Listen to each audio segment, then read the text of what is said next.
magandang araw po sa ating lahat. Ay nagtatanong po sa akin kung magkano daw naubos ko sa pagpapatayo nitong grocery business ko. Actually, ang naubos ko dito is 800,000 pesos po. Kasama na po dito sa pagpapagawa ko dito sa tindahan. Ito, pinapaganda ko kasi ito eh. Yan. Yung mga kisame, dingding, pina-skim coat ko yan. Pinapakinis para maganda siya. Yung tulad sa mga convenience store, ng 7-Eleven, ng Alphamart.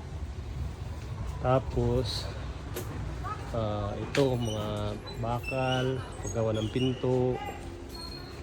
Itong mga display rack, ito.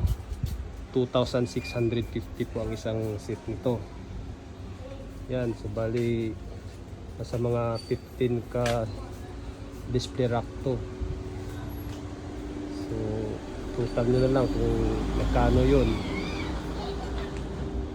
Tapos yung CCTV yan 15,000 po ang pagpakabit ko nyan, 4 na camera. Tapos itong lamisa yan, yung lamisa na yan 10,000 po ito pagpagawa. Tapos yung refrigerator 28,000 po yan, cash ko po binili. Tapos itong POS namin, ito 18,000 po ito. Cash din po yan binili.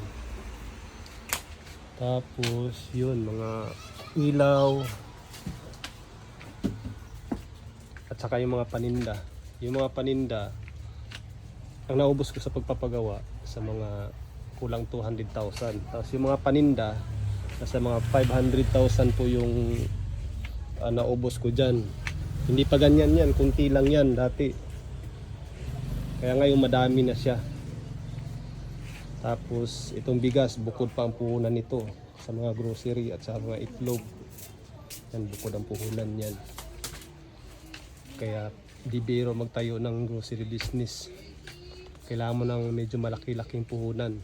Kasi kung pera mo eh kukunti lang, kukulangin. Maraming salamat guys. Sana may makukuha kayong info kung paano magtayo ng grocery business at magkano kailangang puhunan.